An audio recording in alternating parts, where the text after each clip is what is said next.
Bismillahirrahmanirrahim. Wa fi sahihaini annahu sallallahu alaihi wasallam dzakara manis sab'ah alladzina yuzillukumullahu tahta zilli arsyih yauma la zilla illa zilluh.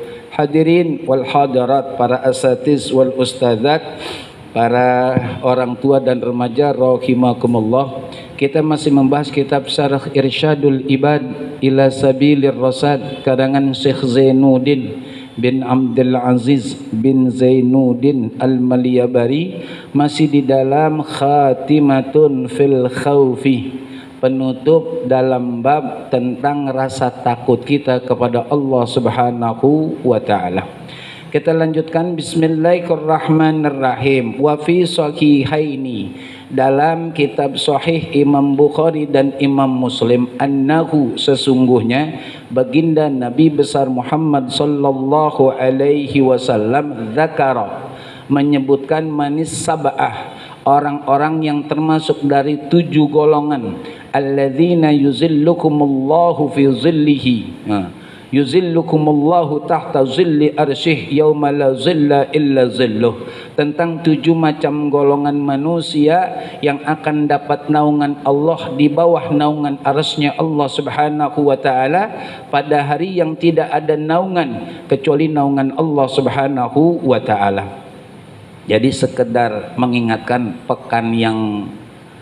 pekan yang lalu, jadi ini hadis menegaskan dan menerangkan kepada kita umat Islam akan keuntungan orang-orang besok di padang mahsyar, yang tidak sembarang orang dapat keuntungan ini kecuali orang yang mau usaha maksimal, habis-habisan, totalitas selama hidup di dunia. Karena besok di akhirat tinggal pembayaran aja, tinggal terima ganjaran dari Allah sesuai dengan kerjaan. Tidak akan pernah ada perubahan ataupun perbaikan. Apa yang akan kita jumpai besok di akhirat, itulah akibat ulah perbuatan kita waktu hidup masih di dunia. Jadi sekali lagi, ini adalah keuntungan bagi orang-orang yang memang ingin berusaha di dunia untuk mendapatkan keuntungan besar dari Allah berupa naungan. Ya, naungan untuk menghindari dari teriknya panas matahari yang teramat sangat. Itu udah siksaan, belum lagi siksaan tentang gelisahnya perasaan diri yang membuat kita selalu merasa bahwasanya kita ini bakalan nyemplung ke neraka gitu ya. Dan ini juga merupakan satu bentuk siksaan dari Allah Subhanahu wa taala bagi orang-orang yang waktu hidup di dunia enggak memanfaatkan nikmat yang Allah berikan. Wa in ta'uddu nikmatallahi la tuhsuha. Kalau kalian ingin menghitung nikmat yang Allah berikan buat kalian, pasti enggak bakalan kehitung. Tapi saking banyaknya itu nikmat, orang-orang yang Allah kasih nikmat itu dilalaikan oleh mereka. Disinilah nanti Allah akan bayar buat mereka. Maka bagi orang-orang yang mensyukuri, dia akan mendapatkan keistimewaan. Salah satunya nggak bakalan panas besok di akhirat. Kita mohon maaf, ini contoh lagi, mohon maaf. Kita kalau lagi panas jam 12 siang jalan ke depan Masjid Riyadul Abidin, ini mohon maaf, nggak ada niatan yang lain, dalam keadaan telanjang bulat ya, telanjang bulat. Kira-kira kita ningkring apa napak? Ningkring, panas tuh, jauh matahari, jauh banget di atas kepala kita naik pesawat aja ribuan ya kan, kaki kita dari atas tersebut ke bawah itu ribuan, itu masih panas, bahkan jutaan masih panas. Bagaimana judulnya, dekat banget di atas kepala kita. Ya Rabbi. Makanya ini Allah kasih tahu lewat hadis baginda Rasul untuk supaya kita bisa salah satu dari 7 ini kita masuk.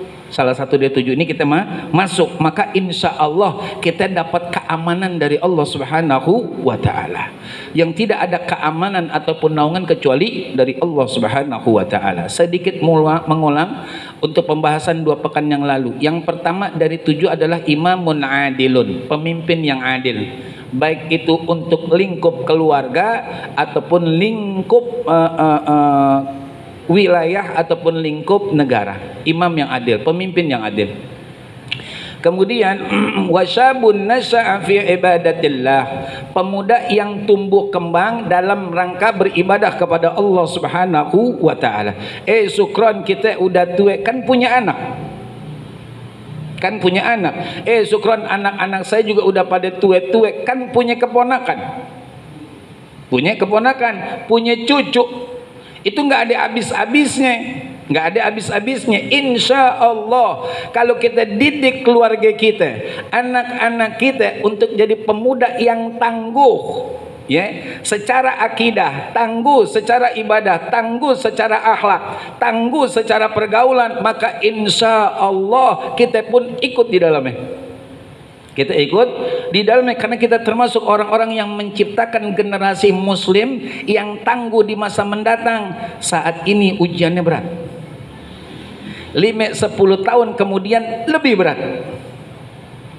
Dulu orang tua kita mungkin nggak kebayang ada bioskop masing-masing orang bisa megang layar. Dulu nggak kebayang. Kalau sekarang jadi kenyataan. Kan gitu ceritanya. Ya, kita lanjutkan. Jadi kita didik anak-anak kita, masukin pesantren. Mahal Sukron, emang butuh biaya. Butuh biaya gitu. Apa iya kita mau bahagia tanpa keluar biaya? Nggak ada ceritanya begitu. Keluarin biaya mahal, nggak apa-apa. Yang penting jelas jalannya, yang penting jelas jalurnya. Kita capek-capek, tapi kita nggak perlu lagi ingetin anak kita, nyuruh anak kita untuk sholat tepat waktu dan jamaah. Nggak perlu lagi kita ingetin anak kita untuk baca Quran, qiyamul lail dan seterusnya. Emang kenapa? Udah kita titipkan dan kita amanahkan ke satu pondok yang kita yakini bisa mendidik dan membawa anak kita menjadi anak yang soleh dan Kita lanjutkan. Warajulani tahaba fillahi azza wajal, 2 orang yang mencintai karena Allah Subhanahu wa taala. Kita manusia dikasih rasa cinta sama Allah, pastinya, pastinya. Cuman kadang-kadang kita manusia salah menggunakan rasa yang Allah berikan termasuk rasa cinta. Maka yang benar pastinya kalau kita cinta sama seseorang bukan karena jabatannya, bukan karena tampang dan juga penampilannya, bukan karena harta bendanya, tapi kita cinta sama seseorang karena Allah Subhanahu wa taala. Itu yang penting. Sebab kalau karena jabatan 5 tahun ya akhi, 5 tahun, kalau bisa 2 periode, kalau kagak ya kan dikeker sama KPK, selesai urusannya. Karena duit itu nggak selamanya, nggak selamanya itu. Jadi kita kenapa? Karena Allah. Maka kalau orang cinta karena Allah, dia akan berubah kalau orang yang dicintai jauh dari Allah. Itu aja sebabnya. Nggak ada sebab yang lain. Nggak ada sebab yang lain. Itu karena cinta sama Allah. Maka ada ulama menyatakan teman itu dibagi menjadi 3. Teman kayak udara, teman kayak obat, teman kayak penyakit. Teman kayak udara kata ulama adalah teman yang kita nggak boleh pisah dari dia. Emang apa? Kita butuh udara. Nggak ada udara mati kita. Coba dah kita tutup nih hidung kita, tutup mulut kita, disekep, mati. Asli mati. Kita butuh udara. Nah temen yang begitu tuh jangan ditinggal, terus pepet, terus temenin, terus kunjungin tuh ya. Kita harus selalu ada di samping dia. Kenapa? Nguntungin. Temen kayak udara tuh. Dia ngaji, kita ikut ngaji. Dia sholat jamaah, kita ikut sholat jamaah. Dia zikir, kita ikut zikir. Begitu, jangan pernah kita mau lepas. Sebab kalau kita lepas, binasa kita. Binasa. Yang kedua, teman kayak obat. Kayak apa? Kita berteman ame misal ame tukang mesin air, ame tukang bangunan, ame tukang bengkel. Kan kita berteman ame beliau kenal baik sama beliau-beliau, tukang bengkel, tukang mesin air, tukang bangunan. Kalau kita butuh untuk dandanin sesuatu, ada teman kita. Jadi sewaktu-waktu, obat kan sewaktu-waktu. Apa iya setiap hari kita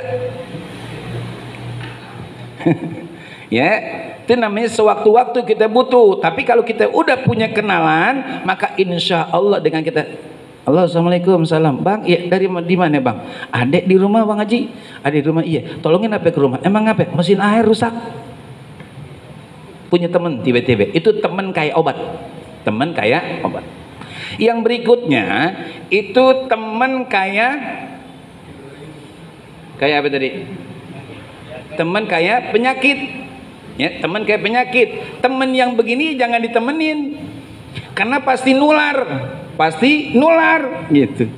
Di bawah penyakit bukan penyakit medis, penyakit kebiasaan buruk, ya kan, melanggar dari apa yang Allah perintahkan, mengerjakan dari apa yang Allah larang. Ini penyakit nih, dinular tuh, nular.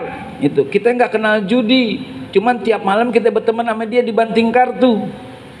Jadi gak ceritanya? Jadi jangan temenin, jangan temenin, ya. Bahkan Imam Ja'far As-Shadiq, beliau mengatakan begini, wahai anakku, nasihatin kepada anaknya. Iya, padahal nggak jauh tuh, cuma bunyinya doang. Bunyinya doang, gaya-gayaan dia, gaya-gayaan. Bikin orang banyak yang nyumpain kan kalau begitu, ya. Iya, dia senang sendiri, orang susah sebanyak itu.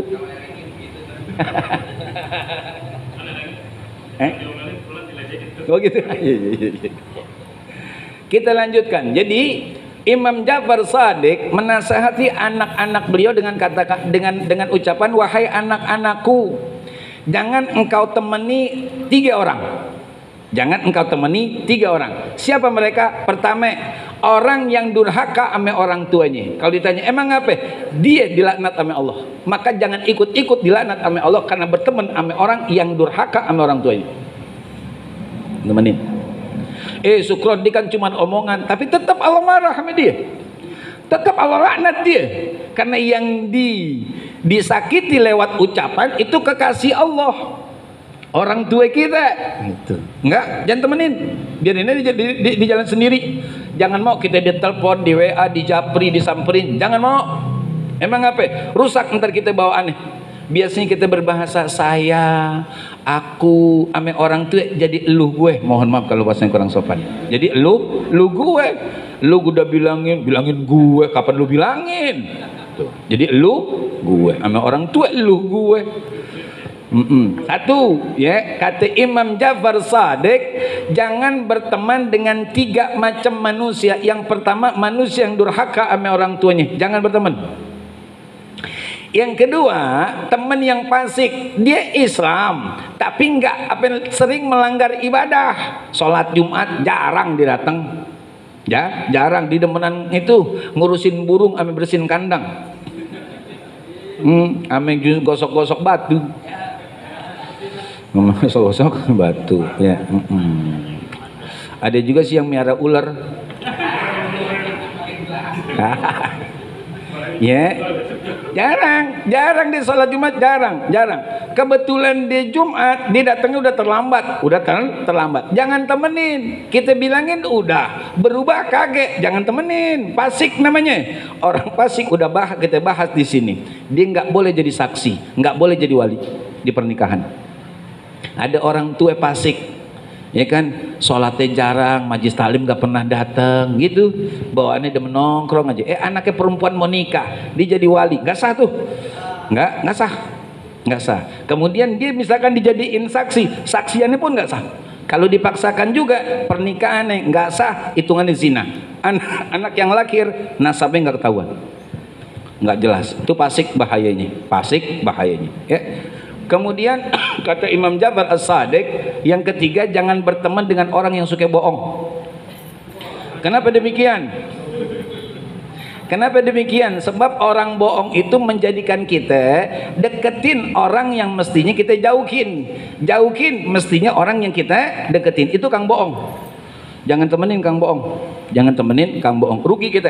Karena Allah Subhanahu wa taala berfirman, "A'udzubillahi minasyaitonir rajim. Al-akhillau yauma idzin ba'duhum li ba'din aduwwun illal muttaqin." Teman akrab waktu di dunia, ya, besok di padang mahsyar satu sama lain jadi musuh. Illal muttaqin, kecuali orang-orang yang bertakwa. Maka dari sekarang cari teman yang lempeng, yang mengingatkan kita dari kelalaian, ngajak kita untuk dekat sama Allah, ngajak kita ke majelis taklim. Itu yang kita cari. Yang judulnya ngerugiin, sia-sia, udah jauhin aja. Emang ngapain? Rugi kita. Waktu kita habis cuman berteman sama orang yang nggak datengin manfaat buat kita dunia. Wa rajulani tahaba fillahi azza wa jalla wa rajulun da'athu imra'atun zata jamalin faqala inni akhafullah. Yang berikutnya adalah seseorang yang diseru, diajak oleh seorang wanita yang cantik jelita, lalu dia mengatakan inni akhafullah, sesungguhnya aku takut kepada Allah Subhanahu wa taala. Hadirin wal hadirat rahimakumullah. Perempuan itu salah satu nikmat terpenting bagi kita manusia dari Allah Subhanahu wa taala. Cuman minta tolong, kalau boleh minta tolong, ya. Bagi perempuan-perempuan, maaf kalau bahasanya nggak sopan, ya. Perempuan itu tiangnya negara. Perempuan itu perhiasan paling indah yang ada di dunia, sesuai dengan hadis baginda Rasul sallallahu alaihi wasallam, ad-dunya mata'un wa khairu mata'iha al-mar'atus salihah. Dunia ini penuh dengan hiasan, dan sebaik-baik hiasan dunia adalah perempuan yang solehah. Kalau ada yang nanya nih mohon maaf bagi yang perempuan, ya, minta redha juga bagi yang laki-laki. Perempuan solehah itu kayak bagaimana sih, Sukron? An-nisa'ul lati khairun nisa' allati idza a'taita sakarat wa idza haramta sabarat wa tuti'uka idza amarta wa tasurruka idza nazarta, atau kama qala Rasulullah sallallahu alaihi wasallam. Sebaik-baik perempuan kata baginda Rasul sallallahu alaihi wasallam adalah idza a'taita sakarat, kalau kamu wahai suami memberikan istrimu sesuatu sakarat, dia berterima kasih. Makasih ya bang, tinggal cek dan bini yang di rumah ya, begitu gak? Ya cek. Ya dicek, kira-kira kalau kita ngasih sesuatu dia terima kasih nggak? Tuh segini bang, mana cukup? Gini hari 20.000. Ada nggak bini yang begitu? Ada nggak bini yang begitu? Ada? Iya, ganti dah. Benar. Saya temen yang Bang Rahmat, lakinya kebangetan ngasih 20.000, Bang pelit. Ya, idza a'taita sakarat, kalau suaminya memberikan sesuatu ataupun nafkah berapapun nominalnya, makasih ya bang, alhamdulillah, makasih banget bang. Tapi jujur, jangan depan suami makasih ya bang di kamar, memang pelit dasar. Nggak boleh bu, nggak boleh. Jadi benar-benar bersyukur. Idza a'taita sakarat wa idza haramta sabarat. Kalau suami nggak ngasih apa-apaan, ini sabar. Maafin neneng, belum dapat rezeki neng, nggak apa-apa bang. Yang penting abang pulang sehat. Ada nggak bini yang begitu? Ada nggak bini yang begitu? Ini bukan saya pak, saya nanya nih bapak-bapak. Saya sih nggak ngomong bapak-bapak, saya nanya. Nih langke ya, langke. Nggak apa-apa bang, yang penting abang sehat, nggak apa-apa. Emang ada beras neng? Ya tinggal segelas doang sih bang, tinggal segelas doang. Iya maafin neng, nggak apa-apa bang. Kita bikin bubur aja bang, kita aduk mulu tuh, aduk. Kabar, ya haram tasabarat. Wa tasurruka idza nazarta, dan bikin girang suami kalau suami ngelihat dia. Cek lagi tuh bini di rumah. Kita kalau ngeliat bini kita bawaannya girang apa bawaannya? Saya nggak terusin. Ya, kalau kita ngeliat bini kita, alhamdulillah ya Allah, walaupun usianya udah di atas 40 masih cantik aja bini saya ya, gitu, girang dah. Ya, ada yang gitu ya? Yang laki, kalau perempuan saya mau ngakunya begitu. Makanya kalau boleh maafin ya buat yang perempuan, orang tuaku, saudari-saudariku, mohon maaf. Dandan apa kalau di rumah? Dandan apa di rumah ya, jangan apa adanya gitu ya, dandan bajunya mendingan dikit gitu, yang mendingan gitu, pakai minyak wangi kan buat laki gak apa-apa, emang apa buat lakinya, bukan main mau kan rapi katanya. Iya, dandan neng, dandan di rumah. Suami kan kita tahu suami kapan pulangnya, mau yang kantoran kek, mau yang biasa, kita tahu mau lakinya pulang, laki kita pulang kapan. Dandan udah, oh 15 menit lagi apa namanya suami pulang nih, dandan tuh, dandan udah. Suami datang, waalaikumsalam warahmatullahi wabarakatuh, abang pulang, iya neng, capek bang, capek banget, udah bukain tali sepatunya, bukain jaketnya, bukain helmnya gitu, bukain gitu, tawarin dah, abang mau makan apa mau minum dulu, nggak ada, mau kamar mandi, ya udah saya siapin dah anduknya, begitu tuh bini. Jadi watasurruka idza nazarta, laki ngelihat kita sebagai bininya girang, senang, alhamdulillah rumah rapi, bini glowing. Udah bukan main, pakai air ini aja, air tajin jadi mengkelep. Watuti uka idza amarta, perempuan soleha, perempuan baik kata baginda Rasul adalah taat ketika diperintah oleh suami. Neng, iya bang, boleh minta tolong apaan bang? Kopi apa kalau boleh? Iya. Maafin ya neng, iya bang, jangan diaduk, iya bang. Sekarang, iya udah, begini tuh. Kadang-kadang laki cuman bisa nyuruh doang, bahasanya kasar, ya bu, kasar laki, neng, iya, kopi neng, kopi. Emang dipakai minta tolong sama maaf gitu? Ayo dah periksa dah bahasa kita dah sama bini kita. Ayo, ada nggak minta tolong? Kagak. Sejelas banget yang laki begitu, bukannya mau enak doang. Iya emang enak, saya sih ngomong apa adanya aja. Ayo dah coba, ada nggak bahasa? Neng, iya lagi ngapain? Enggak bang, boleh minta tolong neng. Iya bang, siap. Apaan bang? Kopi. Sekarang? Oke, diaduk bang. Enggak, siap. Bawain, sampein nih kopi di depan kita nih bang, makasih ya sayang. Dikirang tuh bini, tanya dah bini, pernah nggak dikata terima kasih sama lakinya? Kaget. Nah bininya mah jujur-jujur, lakinya aja mau menang diri. Ya, tuh begitu tuh perempuan yang solehah. Emang apa? Kalau perempuan yang nggak soleha, perempuan yang nggak paham apa yang dibutuhkan oleh suami, banyak perempuan di luar udah melambaikan tangan, sini bang, tuh. Sini. Ada yang pakai bahasa, ada yang pakai keplekan tangan, ada dengan dia menonjolkan aurat. Bener gak? Nih pernah lihat kan yang laki-laki perempuan yang begitu? Kalau dibandingkan sama yang di rumah jauh di sana bening, di sini buta. Sono mode 2730, sini 65. Kita pegang di sana, oh kenceng banget, di sini kusut. Udah nggak main aja di urusannya. Makanya dandan bu, dandan. Udah seketemunya aja dah, kalau kosmetik apaan ke dah, tepolin. Yang penting suami girang, suami demen gitu. Ini mohon maaf ya bu, maafin yang perempuan ini bukan ngomong asal, bukan, emang kenyataan begitu. Kadang-kadang diangkat nih bini ketek robek. Robek basah lebar segini nih. Keringetnya. Mana mau lakinya deketin. Coba no, warkop. Dia jande di dandan. Bukan main. Makin laku kopinya. Laki di rumah bertahan di sono ketimbang minum di rumah. Coba dah, salah siapa? Salah bini, ame salah suami. Salah bininya nggak dandan, suami emang serakah. Udah ada di rumah cari yang lain. Ya, nih, tolong nih perempuan. Jadi suami itu bawaannya mau pulang emang apa sih? Mau ketemu bini.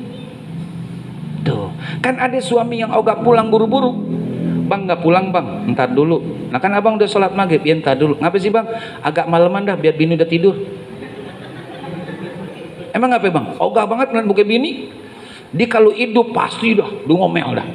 Pasti dah ngomel. Kita puyeng kan balik kita. Udah kita pulang pas banget 9:30 udah tidur. Kita juga langsung tidur. Ada tuh laki begitu. Di sini sih kagak ada. Nggak ada bedanya. Kame juga. Memang begitu dia laki. Wa rajulun tasaddaqa bi yamini fa akhfaha an shimalih. Kelompok yang berikutnya yang akan dapat naungan dari Allah Subhanahu wa taala di bawah arsy-Nya Allah yang tidak ada naungan kecuali naungan Allah Subhanahu wa taala besok di padang mahsyar adalah seseorang yang bersedekah dengan tangan kanannya dan tidak diketahui oleh tangan kirinya. Kita lihat sekarang, jauh nggak tangan kanan sama tangan kiri? Dekat. Kok bisa tangan kanan melakukan sesuatu tangan kiri nggak tahu? Itu saking dicontohkan ambil bagian usul ini, saking nggak pengennya diketahui, saking. Makanya ini perlu kita praktekin gitu. Jangan cuman ini dari mana? 500.000 hamba Allah. Kan ujung-ujungnya dia tuh nanya gitu kan. Ente tahu nggak tuh tadi panitia nyebutin untuk korban, ya kan? Ada yang ngasih 500, kan yang paling tinggi siapa tuh? Tuh 500.000 yang paling tinggi. Iya bang, siapa tahu gak? Nggak tahu. Nih. Nah buat apaan disebut hamba Allah tadi? Kalau ujung-ujungnya nih, percuma udah. Yang namanya ikhlas itu dari pengen berbuat. Ketika berbuat, setelah berbuat, sampai mati orang nggak tahu. Itu ikhlas. Begitu kudunya. Makanya di antara nikmat yang Allah berikan buat kita adalah berbuat kebaikan kita lupa ini dah. Itu nikmat. Makanya ulama sufi mengatakan di antara tanda-tanda amal ibadah kita diterima oleh Allah adalah kita melupakan seluruh kebaikan yang pernah kita lakukan. Itu tanda-tanda amal ibadah kita diterima oleh Allah. Tapi kalau kita ingat-ingat, kita sebut-sebut, batal udah. Termasuk sedekah, kan begitu. Wala tubtilu sadaqatikum bil manni wal adza. Jangan kau batalkan pahala-pahala sedekahmu bil manni wal adza, dengan mengungkit-ungkit dan menyakiti. Nggak boleh ngungkit-ngungkit. No, siapa kalau seandainya kalau bukan saya yang nyumbang karpet, ya kan? Untuk judulnya 3 baris, dingin orang sholat di masjid itu, saya kan yang nyumbang. Tuh. Batal udah pahalanya, batal. Itu. Atau dengan nyakitin, ente kemarin kan waktu mau nikahin anak ke rumah, emang ente ke siapa? Ke rumah kan?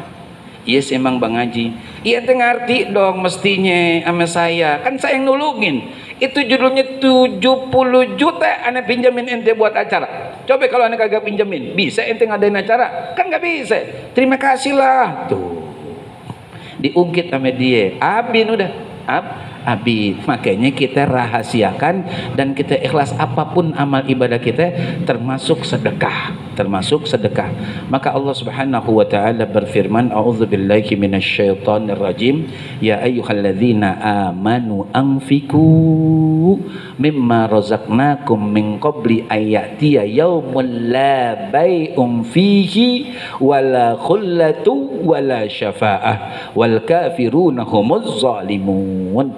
Allah Subhanahu wa taala berfirman, wahai orang-orang yang beriman, laki juga perempuan, anfiku, belanjakanlah, keluarkanlah apa-apa yang kami rizkikan, kata Allah kepadamu, qabla ayatiya yaumul la bai'un fihi wala khullatu wala safa'ah, sebelum datangnya hari yang enggak ada judul jual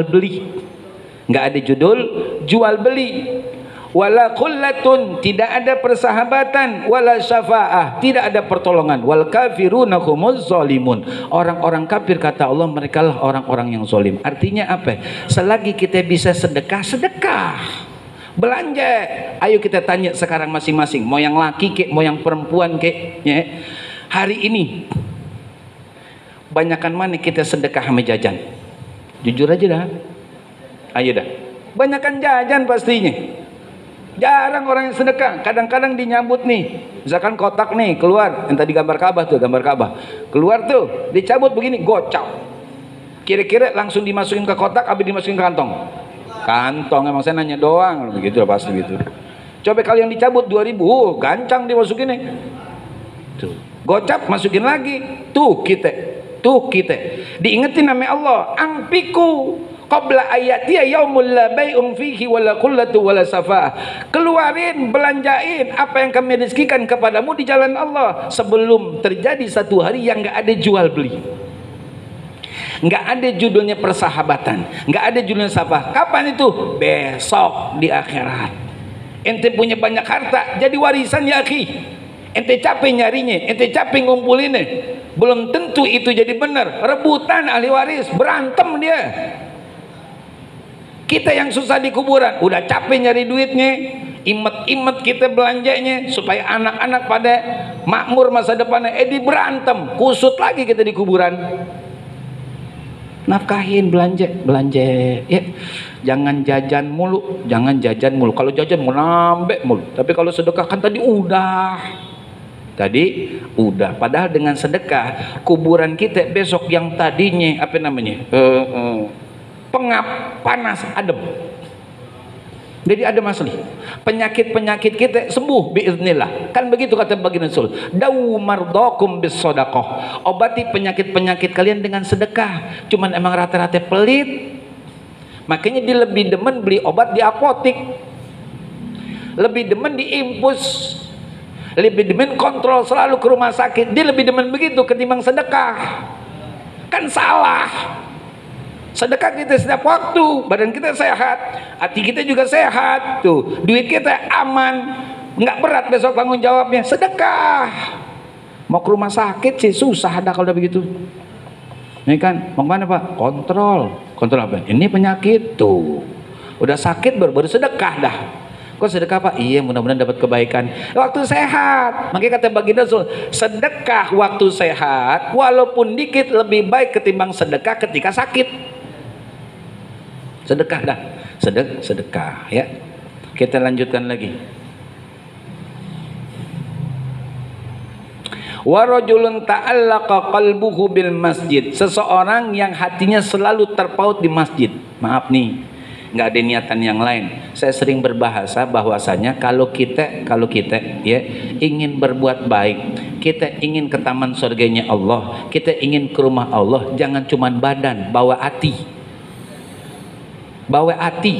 Sebab badan semuanya kita ini insya Allah bahkan pasti hancur besok di kuburan, punah kita. 3-7 hari itu jenazah dimasukin ke dalam kubur, perutnya bengkak, membesar, karena memang nggak ada sirkulasi udara, membengkak nih, tuh udah membengkak, meletup, pada nyipret ke tembok-tembok dinding kuburan kita. Datang datu cacing, tuh dimakanin tuh semuanya tubuh kita, nggak bersisa, udah abin. Buat yang cantik jangan bangga ame cantiknya, karena Allah nggak melihat itu. Bagi yang ganteng pun demikian, jangan takabur dengan otot yang nonjol, malaikat nggak bakalan takut. Kan begitu jelasnya. Kan kadang-kadang bangga banget ditonjolin, sengaja kaos gitu yang ketat, meringkol di sini. Kata malaikat, baru segitu, habis dibejak sama malaikat, lagu-laguan. Kan gitu. Bawa hati, orang pada ke masjid dia petang-petang-peteng di depan masjid. Begini aja. Ya ilaha illallah. Gelang-gelang bahar, cincin bererot. Iya. Disangka galak banget kali dia. Tangga galak banget. Ati bawa ke masjid, ati bawa ke majlis taklim, ati bawa ke musola. Emang apa? Ati kita yang didandanin, karena yang namanya rumah Allah dan taman-taman surga berupa majlis taklim, bengkelnya ati. Kalau kita cuma bawa fisik doang, nggak berubah. Jangankan judul kita keluar dari masjid, habis dari sini, belum keluar dari masjid udah berbuat dosa. Bener Sukron? Bener. Andai kan orang dia dari kemarin yang ngaji minggu kemarin tuh Mekhi Saron nih bau banget. Sekarang bau juga dia. Tuh masih di sini belum keluar. Mulutnya udah gibah. Kalau untuk orang yang diceritain kagak redok, miskin besok di akhirat dia. La ilaha illallah. Tuh namanya nggak bawa hati. Kalau begitu ya jangan jadi ceritaan. Pulang barengin, tuh hadiahin, entah sampo, entah sabun, entah odol, hadiahin. Nih Pak, apaan? Nih ada sampo, ada sabun, ada odol, bawa pulang dah. Nah ini ada baju koko baru sama sarung. Cakep. Tuh namanya judulnya orang yang ingin berbuat baik dan mengubah orang tersebut jadi lebih baik. Bener tuh namanya. Nih ceritain, jangan deket dia, bau, kok nggak bisa deketin, bau dah. Nggak boleh bawa hati kita. Jadi nggak boleh kita itu ya dengan kita bawa fisik doang maka kita jadi rugi, bawa hati kita jadi lempeng gitu. Yang tadinya bengkok jadi lempeng, yang jadi kotor jadi bersih. Emang apa? Di situnya waktu kita rontogin dosa. Karena dosa itu adanya di hati kata baginda Rasul, bukan di badan. Di hati, nuktatun sauda, titik-titik hitam. Setiap dosa tik hitam. Dosa tik hitam, makin banyak titik hitam tapi nggak pernah dibersihin, dia akan mengkristal. Udah mengkristal menggumpal, udah menggumpal mengeras. Kalau udah begitu nggak bisa masuk hidayah dari Allah Subhanahu wa taala. Namanya dia orang udah mati sebelum mati beneran. Mati sebelum mati beneran, ya. Kemudian terakhir nih dikit minta izin sama ketua dan pengurus juga jamaah. Wa rajulun dzakarallah ay wa'idahu wa iqabahu khalian fafadat ainah. Yang terakhir kelompok yang ketujuh yang dapat naungan dari Allah Subhanahu wa taala di bawah naungan arsy-Nya Allah, yang tidak ada naungan kecuali naungan Allah Subhanahu wa taala besok di akhirat adalah seseorang yang mengingat Allah akan ancaman Allah dan siksaan Allah. Dia mengingatnya khalian, dalam keadaan sendiri, nggak ada orang sama sekali. Fafadat ainah, kemudian menetes air matanya. Menetes air matanya. Kita coba dah ntar malam, ya, ntar malam nih sekitar jam 12:30, jam 2 kita bangun, bilangin sama bini, neng bangun neng. Ngapain bang? Abang mau kamar mandi, abang mau sholat, jangan cari-cari abang ya. Udah tutup pintu, matiin lampu, dah sholat. Ingat-ingat dosa, insya Allah keluar air mata. Kalau air mata keluar, tanda kebaikan dari Allah. Tapi kalau air mata kagak keluar, bisa jadi walaupun kita udah paksa, bisa jadi udah tebel dosa kita yang ada di hati. Terus gempur, usahain sambil kita ingat-ingat ancaman Allah, sambil ingat-ingat dosa apa aja yang pernah kita lakukan. Maka insya Allah dengan begitu air mata kita akan keluar. Kalau air mata kita udah keluar karena khawatir, takut sama Allah dan takut akan kebesaran Allah, itu tanda kebaikan dari Allah buat kita di hari itu dan seterusnya. Maka insya Allah kita akan jadi berlembut hati, bersantun bahasa, berakhlak di tengah-tengah masyarakat, kuat ibadahnya, kokoh imannya, insya Allah. Dari saya. Tapi hadirin wal hadirat rahimakumullah, sudah masuk waktu Isya, kita baca Fatihah. Kita mohon sangat hanya kepada Allah Subhanahu wa taala. Mudah-mudahan dosa-dosa kita dan dosa orang tua kita, kakek nenek kita, guru-guru kita dan mertua kita, baik yang masih hidup ataupun yang sudah meninggal dunia, senantiasa mendapatkan ampunan Allah Subhanahu wa taala. Kita yang masih hidup bersama pasangan dan anak keturunan kita, semoga selalu di bawah penjagaan dan perlindungan Allah Subhanahu wa taala, senantiasa mendapatkan petunjuk hidayah Allah untuk dapat memanfaatkan sisa umur yang ada, nikmat yang Allah berikan untuk ibadah, untuk menjalankan ketaatan ikhlas lillahi ta'ala, juga istiqamah agar akhir hidup kita dan seluruh anggota keluarga kita, juga guru-guru kita dalam keadaan husnul khatimah. Semoga Allah tempatkan, Allah kumpulkan, Allah satukan, Allah gabungkan kita bersama orang-orang yang kita cintai dan mencintai kita di dalam surganya Allah Subhanahu wa ta'ala. Bitilka niyah al-Fatihah. A'udzubillahi minasyaitonir rajim. Bismillahirrahmanirrahim. Alhamdulillahi rabbil alamin. Arrahmanir rahim. Maliki yaumiddin. Iyyaka na'budu wa iyyaka nasta'in. Ihdinas siratal mustaqim. Siratal ladzina an'amta 'alaihim ghairil maghdubi 'alaihim waladdallin. Rabbana ighfir lana wa liwalidina amin. Alhamdulillah ghafuri lil 'abidil ghururi wal fardi fil umuri wa hamaqatil khuburi wa salatullah dawama wa salamuhu tamama ala man yaji imama wa li anbiya khitama wa ala al-alil kirami wa sahbikan nujumi في قدوة المرام للعرب والأعجام.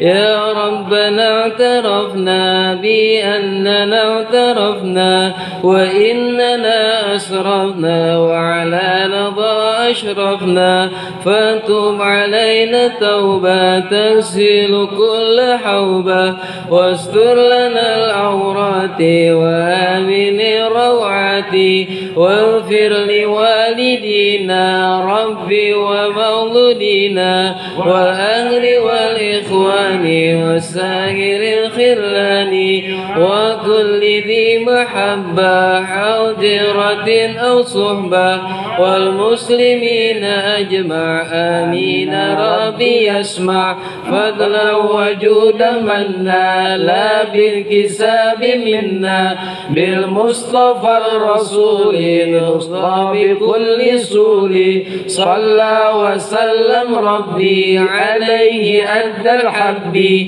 وآله وصحبه عباد طش الصحب والحمد لله في البدء والتناهي أفضل ما قلته أنا والنبيون من قبلي لا إله إلا الله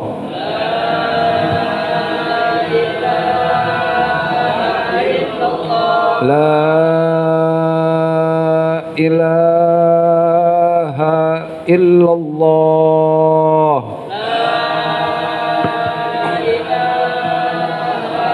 لا إله إلا الله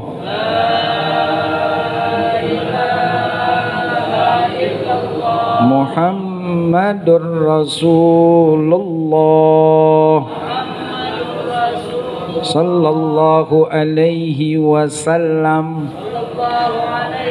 نستغفر الله العظيم نستغفر الله العظيم نستغفر الله العظيم بسم الله الرحمن الرحيم الحمد لله رب العالمين اللهم صل على سيدنا محمد وعلى آل سيدنا محمد اللهم أئنا على ذكرك وشكرك وحسن عبادتك ربنا اغفر لنا ولوالدينا وارحمهم كما ربونا صغارا ولجميع المسلمين والمسلمات والمؤمنين والمؤمنات الأحياء منهم والأموات برحمتك يا أرحم الراحمين ربنا هب لنا من أزواجنا وذرياتنا قرة أعين واجعلنا للمتقين إماما ربنا لا تزغ قلوبنا بعد إذ هديتنا وهب لنا من لدنك رحمة إنك أنت الوهاب اللهم أغننا بالعلم وزينا بالحلم وأكرمنا بالتقوى وجملنا بالعافية ربنا آتنا في الدنيا حسنة وفي الآخرة حسنة وقنا عذاب النار ربنا تقبل منا إنك أنت السميع العليم وتب علينا إنك أنت التواب الرحيم وصلى الله على سيدنا محمد وعلى آله وصحبه وسلم سبحان ربك رب العزة عما يصفون وسلام على المرسلين والحمد لله رب العالمين. Lebih dan kurang